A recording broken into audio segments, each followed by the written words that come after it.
तू इस रास्ते से नहीं जा सकता, ये रास्ता हमारे जमीन में से जाता है। ये लफड़े तो तुम लोगों के हैं, बिना मतलब के हैं। तुम अपने आप को सीमाओं में बांध लेते हो। अपने आप को सीमित करना, अपने आप को छोटा करना है, लेकिन वो बड़े बड़ा है, सबसे बड़ा है। जब तुम अपने आप को छोटा कर लोगे तो इतने बड़े को कैसे पाओगे भाई? यारियां भी तो बराबर वाले ना लगानी पैंती है ना। जब उसके लायक तो बनाना पड़ेगा ना। जब वो असीम है, हर दर्शन शास्त्रों में, धर्म ग्रंथों में लिखा है कि वो निराकार है, वो असीम है, और उसकी संतान अपने आप को सीमित करती जा रही है कुल के चक्कर में, मैंड के चक्कर में, मर्यादा के चक्कर में। कुल की मर्यादा ऐसी है, हमारा कुल ऐसा है, हमारे कुल में ऐसा नहीं हो सकता, हमारे कुल में तो यही होता है, हमारी यही वंश परंपरा है।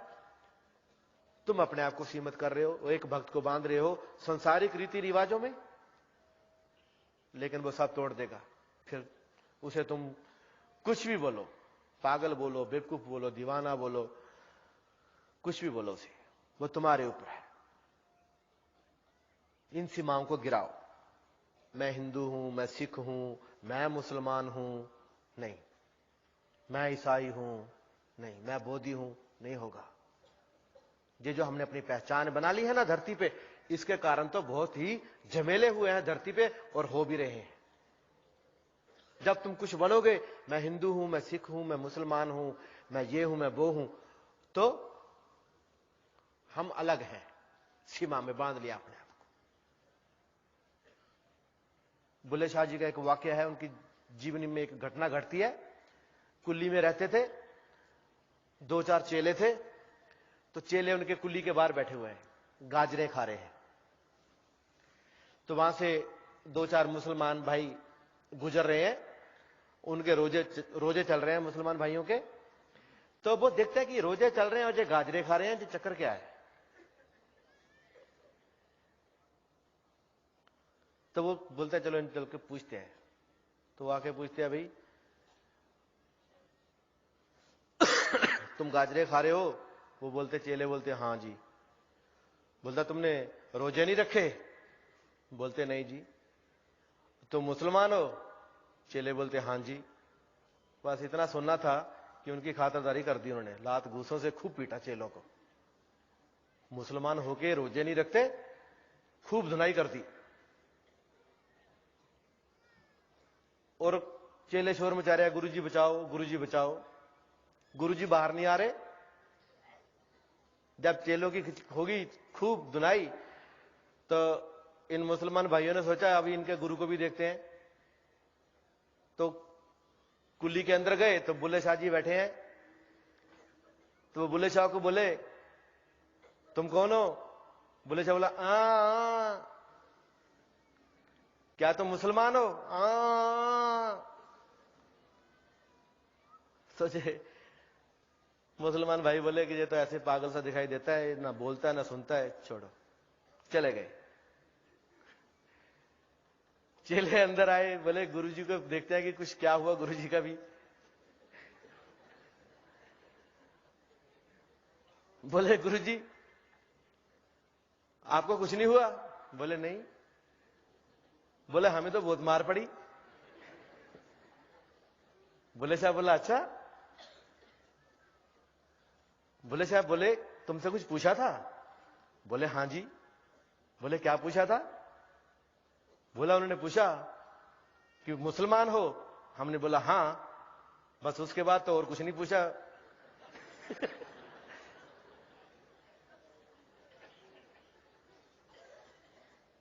बुल्ले शाह बोले तुम कुछ बने तभी मार खाई, मैं कुछ नहीं बना, मुझे मार नहीं पड़ी। तो तुम बनो, वही हो रही है धरती पे। जो बन गया, जिसने अपनी पहचान बना ली, बस वो उस पहचान का ही लफड़ा है। वो अपनी पहचान को बचाने के लिए संघर्ष है। किसको मार रहा है? मजहों के चक्कर क्या है? किसको मार रहे हो तुम? सभी तो उसी के हैं।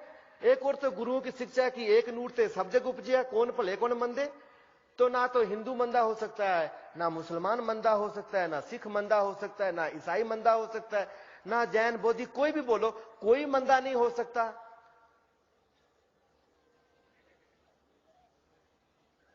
तो तुम किनको मार रहे हो? जब एक नूर से सब जग उपजिया है, तो तुम किसका कत्ल कर रहे हो? किसको, किसका खून बहा रहे हो? किससे लड़ रहे हो?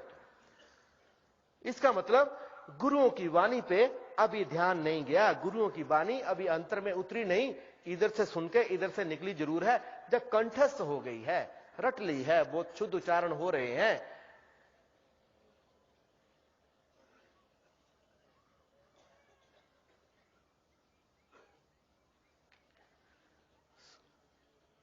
कुल मर्याद मैंड सब त्यागी, बैठा भाठी नेरे। भाठी, वो कह रहे हैं कि भट्ठी भट्ठी होती है, लेकिन जहां भट्ठी की तुलना जो है गुरु से की गई है। जो शिष्य है वो आता है, गुरु के पास बैठता है, गुरु भट्ठी की तरह है, क्योंकि गुरु ने तप किया है, उसके अंदर तप की शक्ति है, तप की ऊर्जा है। तो जैसे शिष्य गुरु के पास बैठता है, वो कंचन की तरह, सोने की तरह से शुद्ध होना शुरू होता है।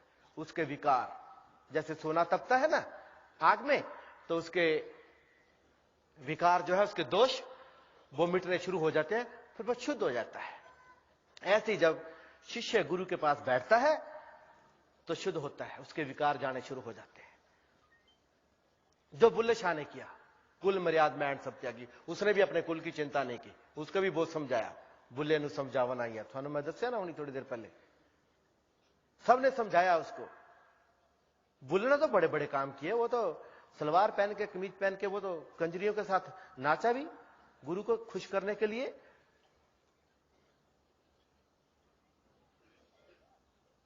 तो बुल्ले शाह जी ने जैसे सब कुल मर्याद, सब सीमाएं तोड़ दी, मैं मुसलमान हूं, उन्होंने अपने आप को नहीं बांधा, नहीं बांधा उन्होंने अपने आप को इसमें।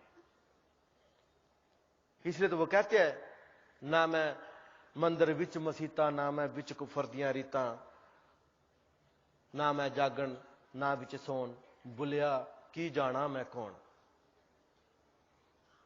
कौन है हम? नाई मोची जे वो राजपूत वाणिये कुछ नहीं है। हम हिंदू मुस्लिम सिख ईसाई कुछ नहीं है।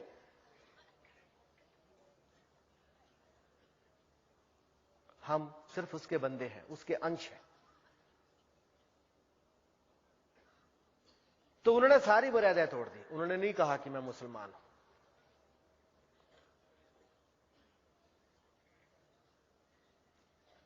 ऐसा तभी हो सकता है जब तुम बिल्कुल लीन हो जाओ उस प्रभु प्रेम में। तो जब शिष्य सभी मर्यादाएं तोड़ करके, सब बंधन तोड़ के, संसार की सीमाएं तोड़ के गुरु के चरणों में आ जाता है, गुरु के पास बैठ जाता है, फिर उसकी शुद्धता शुरू होती है, वो शुद्ध होना शुरू होता है। फिर वो बैठा बाठी नहीं रहा, फिर वो भट्ठी के नजदीक बैठा है। जैसे वो भट्ठी में सब कुछ डाल दो तो स्वाहा, सब जल जाता है। ऐसे जब गुरु के पास आते हो तो तुम्हारे विकार जलने शुरू हो जाते हैं और तुम्हारी शुद्धता होनी शुरू हो जाती है, तुम्हारे विचारों में शुद्धता आ जाती है। कल कहा था ना, छुटी कुमति से गांठ सुमति प्रगट होए नाची। गुरु की एक सीख मानने से, मातविच रतन जवाहर मानिक जे एक गुरु की सीख सुनी, और सुनते ही क्या होता है? छुटी कुमति की गांठ सुमति प्रगट होए नाची। दसो दिशा वही शुद्ध, बुद्ध वही निर्मल साची। फिर तो निर्मलता आ जाती है, सारा मल चला जाता है, बुद्धि शुद्ध हो जाती है, सारे कार्य सफल होने शुरू हो जाते हैं, अच्छा अच्छा करना शुरू कर देते हो। गुरु के पास बैठते, गुरु की सोबत से जे असर होना शुरू हो जाता है। गुरु की बात मानने से, जे एक गुरु की सीख सुनी, एक ही सीख, ज्यादा नहीं, ज्यादा की जरूरत ही नहीं है। जैसा कि मैं कह रहा था, जैसे सत्संग, ये पंडाल, ये सब लगाने की जरूरत नहीं है। जो आया मेरे पास वो समझ से आया है, जो समझ के आया है उसको समझाने की जरूरत ही नहीं है। बोलना तो मजबूरी है, बार बार वही बोलना पड़ता है। कल भी वही बोला, आज भी वही बोलूंगा, फिर साल बाद सुनोगे फिर भी वही होगा। मजमू तो यही रहेगा, तुमको समझाना किसी ना किसी तरह से। वही तुकें बरती जाएंगी, वही सब्जेक्ट मैटर्स होंगे, सब कुछ वही होएगा, शब्द हो जाएंगे इधर उधर।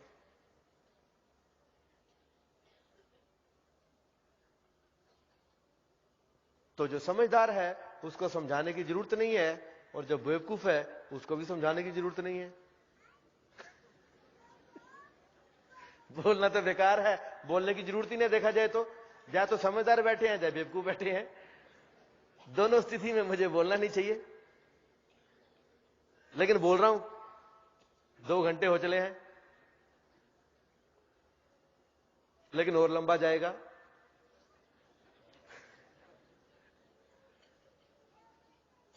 बड़े आगे चलते रहे। ठीक है। कल सुनने में आया कि कुछ लोग बोले जी बहुत लंबा हो जाता है, तो मैंने बोला भैया तुम अपनी बुद्धि से आते हो, तुम्हारी बुद्धि तुमको परेशान करती है तो मैं क्या करूं।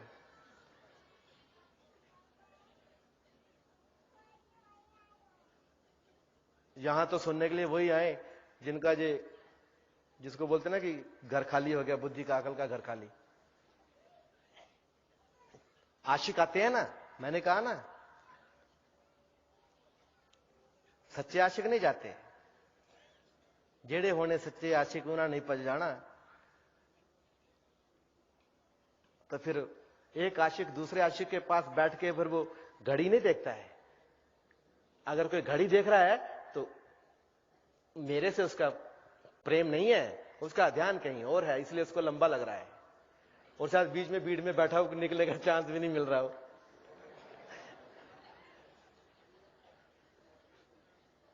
थोड़ा साइड को होके बैठा करो भाई, जिसने जाना है जा सकता है, जहां कोई जबरदस्ती तो है नहीं बेटे।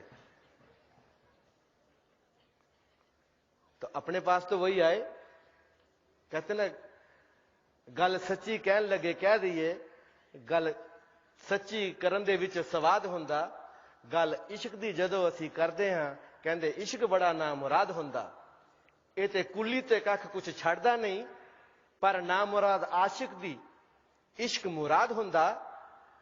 रंग इश्क दा गूड़ा उदो चढ़दा है, घर अकल दा जदों बर्बाद हुंदा। तो जिनकी अकल बर्बाद है वो जहां बैठे, जिनको अपनी अकल पे भरोसा है वो जा सकते हैं।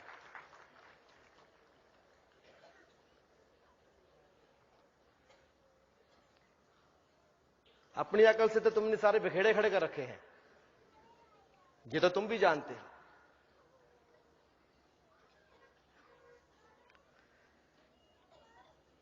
तो बैठा बाट ही नहीं रहा। तो जैसे जैसे उसमें से विकार जाते हैं वो शुद्ध होता है। फिर क्या होता है, फिर उसको जैसे शुद्धता आती है उसको अंतर में भी प्रभु दिखता है, बाहर भी प्रभु दिखता है। फिर बोलता है जात पात कुछ समझू ना ही, किसको करूं परेरा। फिर वो जात पात के चक्कर में नहीं है, फिर वो किसी भी चक्कर में नहीं पड़ता कि तेरी ये जात, इस पे हम बात कर चुके हैं। फिर वो किसको प्रेरा करे, किसको परे करे, किसको पराया करे, किसको पराया समझे। उसे सब अंतर में देख लिया, उसने अंतर में परमात्मा को देख लिया, उसको बाहर परमात्मा ही दिख रहा है। फिर उसको ये नहीं है कि जे नाई है, जे मोची है, जे धोबी है, जे तेली है, जे राजपूत है, जे क्षत्रिय है, जे ब्राह्मण है, उसको नहीं दिखाई दे रहा। जे उसको सब में एक ही दिखाई दे रहा है। जब अंतर में एक देख लिया तो बाहर भी एक ही है, क्योंकि एक ही का पसारा है जी।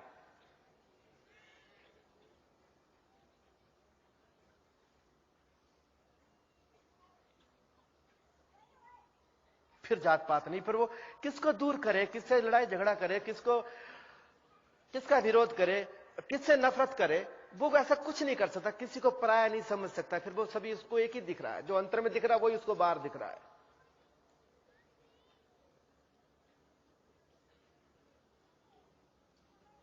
किसको परे करे, अपना पराया तो जो मंदिर मस्जिदों के झगड़े हैं, जो धर्मों के झगड़े हैं।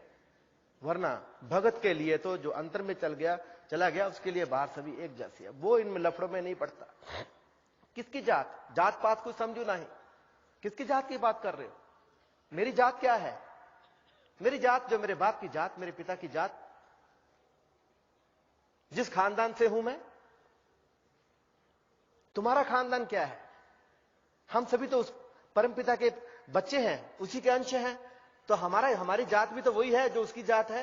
हमारा कुल कौन सा है, जो उसका कुल है, उसके कुल में पैदा हुए हैं। इससे बड़ा कुल और क्या हो सकता है। सबसे उत्तम कुल है हमारा, सबसे ऊंचा कुल है हमारा, सबसे ऊंची जात है हमारी। क्योंकि वो सबसे ऊंचा है तो उसकी जात भी ऊंची, सब कुछ ऊंचा। तो जो जात उसकी है वही जात हमारी है। तो फिर कौन तेली, कौन मोची, कौन नाई, कौन धोबी, कौन जे, कौन छोटी जात, कौन बड़ी जात, फिर जे झमेला नहीं है। रब बंदे दी जात है इको, जू कपड़े दी रूह। रब बंदे दी जात है इको, जू कपड़े दी रूह। कपड़े दे विच रूह है लुकिया, यूं बंदे विच तू।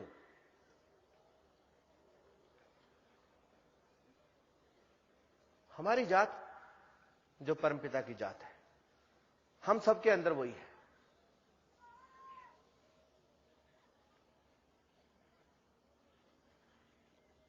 तो जिसने अंतर में पिता को देख लिया, उसको बाहर भी वही नजर आ रहा है। फिर उसके लिए जात पात नहीं है, फिर उसके लिए कुछ भी नहीं है।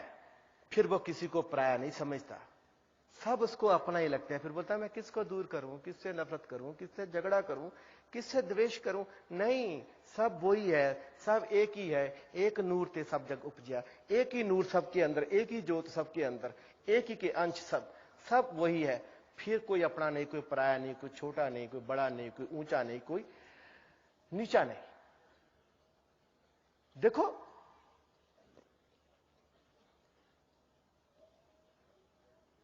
कितना बदलाव आ जाता है जे एक गुरु की सिख सुनी।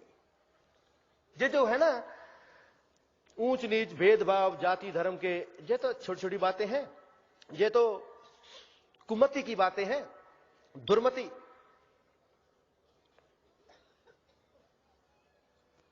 ये तो दुर्मति है हमारी, सुमति नहीं है, कुमति है। उसके कारण ये भेदभाव है।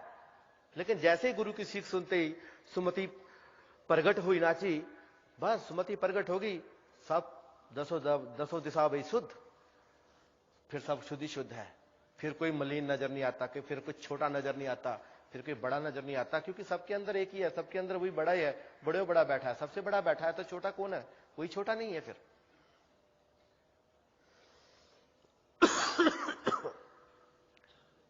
फिर उसके बाद क्या होता है? रस की प्यास आस नहीं ओरा, रस की प्यास आस नहीं ओरा, ए मत किया बसेरा, संतो मगन भया मन मेरा। रस की प्यास आस नहीं हो रहा। बस जब गुरु तुमको यह समझा देते हैं कि हे बंदे, जिस रस, जिस अमृत, जिस आनंद के लिए तू दर दर की ठोकरें खा रहा है, भिक्षा पात्र लिए कभी पत्नी के आगे खड़ा कि मुझे इससे सुख मिलेगा, भिक्षा पात्र लिए तो पुत्र के आगे खड़ा है मुझे इससे सुख मिलेगा, भिक्षा पात्र लिए तो पॉलिटिकल पार्टी के आगे खड़ा है टिकट मिलेगी मुझे को वहां से सुख मिलेगा, भिक्षा पात्र लिए तो कहां घूम रहा है, धन दौलत के चक्कर में पड़ा है। नहीं, औरों से आस ही नहीं है। दूसरों से आस करोगे तो फंस गए, तो गए काम से, फिर भिखारी बन गए, फिर भीख मंगापन शुरू हो गया। और जहां तो फिर सब भिखारी है, एक भिखारी दूसरे भिखारी को देगा क्या? एक भिखारी दूसरे भिखारी से क्या उम्मीद कर सकता है? किसी से कुछ मिलने वाला नहीं है, किसी को किसी से कोई सुख नहीं मिला। सुख की आस है, रस की आस, रस की प्यास आस नहीं हो रहा। प्यास तो है रस की, लेकिन आस नहीं हो रहा, किसी से उम्मीद नहीं करता अभी भगत। अब नहीं वो भागेगा किसी के आगे, अब वो नहीं बोलेगा कि मुझे इस जहां से सुख मिलेगा मुझे वहां से सुख मिलेगा। अब रस की प्यास आस नहीं हो रहा, ये मत क्या बसेरा। गुरु समझा देता है, मत भाग किसी के पीछे, कुछ नहीं मिलने वाला। जो तेरी प्यास है, जो तेरे भीतर से उठी है, इसका स्रोत भी भीतर है, इसका सूत्र भी भीतर है, इसका स्रोत भी भीतर है। भीतर में ही तेरी प्यास बुझेगी, बाहर नहीं। भीतर से आनंद मिलेगा, बाहर नहीं।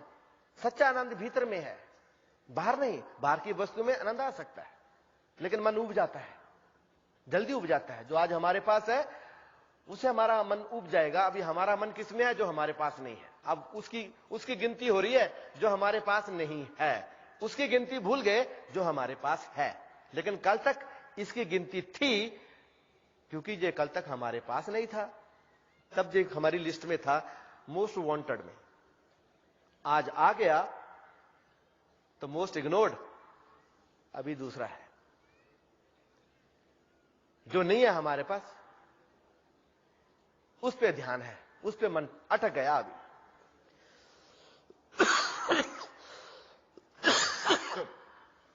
तो दूसरों से उम्मीद नहीं करनी है इस रस की। ई मत किया बसेरा, ऐसी मत अब यहां बस गई है बुद्धि में, इस सर में औरों से आस नहीं, आस नहीं ओरा ई मत किया बसेरा। जब ऐसी मत तुम्हारे दिमाग में बैठ गई, बुद्धि में बैठा दी गुरु जी ने, फिर तुम्हारी दौड़ भाग, तुम्हारी आशा खत्म होगी। क्योंकि जब तुम आशा करते हो तभी तो निराश होते हो।